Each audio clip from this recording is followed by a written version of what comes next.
Kali ini kita berbicara tentang NU dan tradisi Islam di Indonesia ini. Saya kira kita semua sudah tahu NU itu adalah Nahdlatul Ulama, didirikan pada tahun 1926, dan NU itu menganut paham aswaja. Aswaja itu apa?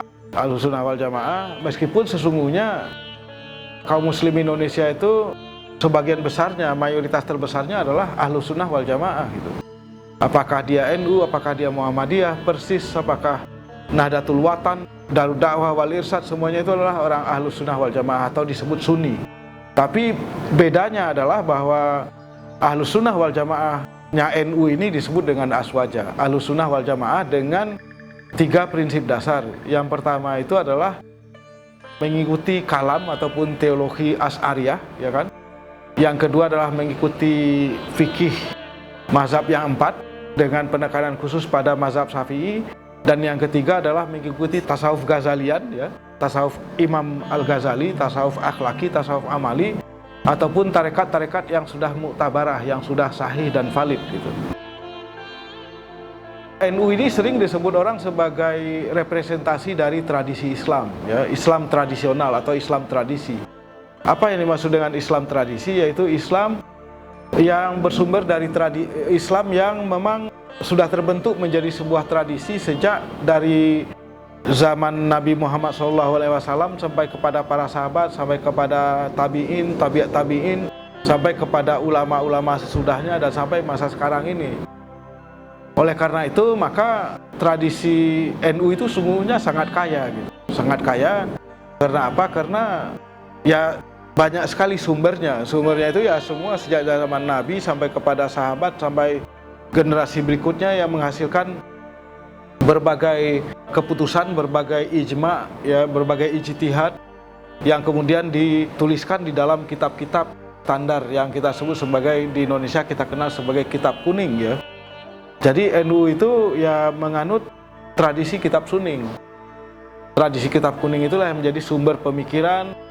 Dan kemudian juga selain kitab-kitab kuning itu, ya NU sangat mendasarkan diri pada pemikiran ulama-ulama zaman lalu itu, tradisi ulama. Makanya kemudian tidak mengherankan kalau kemudian misalnya saja NU mengikut, kalau kalamnya ya kalam Asy'ariyah, meskipun juga kadang-kadang orang mengkritik kalam Asy'ariyah ini sebagai terlalu menyerah kepada takdir misalnya saja gitu. Dan ada juga orang yang menganggap bahwa penekanan yang terlalu berlebihan kepada takdir ini membuat umat Islam mundur begitu kan. Ya, tapi sekali lagi inilah tradisinya NU yang sangat kaya dengan berbagai macam tradisi, dan juga NU ini terkenal sangat akomodatif, ya, di dalam tradisi lokal. Selain itu, NU ini juga sering dikaitkan, diasosiasikan dengan pesantren, ya. Pesantren yang sungguhnya itu dimiliki oleh para kiai NU, ya. Umumnya dimiliki oleh para kiai NU, dan pesantren-pesantren ini punya tradisi yang sudah lama, yang sudah sangat panjang gitu. Dan pesantren ini memiliki peran yang sangat penting, dan yang pertama itu adalah meneruskan, mentransmisikan paham Ahlussunnah wal Jamaah, ya, aswaja itu diteruskan melalui pesantren. Yang kedua adalah melakukan di pesantren itu reproduksi ulama, melahirkan calon-calon ulama gitu. Oleh karena itulah kalau kita lihat sepanjang sejarahnya, ya ulama-ulama besar yang pertama kali muncul di Pulau Jawa, apakah Jawa Timur, Jawa Tengah, dan juga Jawa Barat, itu adalah muncul dari pesantren dengan tradisinya tadi itu yang bisa saya sebut sebagai tradisi aswaja, yaitu kiai-kiai yang bergerak bukan hanya dalam pengelolaan pesantren, tapi juga mengembangkan pemikirannya, mengembangkan tradisinya, mempertahankan tradisi aswaja itu sendiri.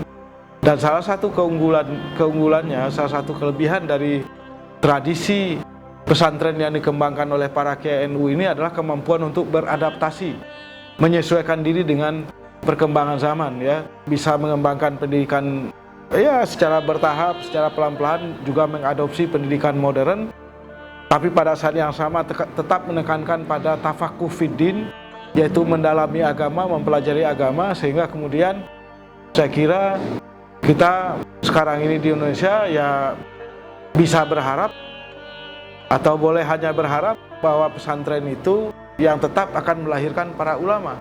Karena lembaga-lembaga pendidikan yang lain saya kira tidak menghasilkan ulama atau tidak menghasilkan calon-calon ulama. Nah, oleh karena itulah maka tradisi pesantren ini yang berada dalam lingkupan tradisi NU harus kita pelihara, harus kita kembangkan, diberdayakan, sehingga kemudian pesantren ini menjadi warisan Islam Indonesia yang terus berkesinambungan, tidak hanya di masa silam hari ini tapi juga ke masa depan.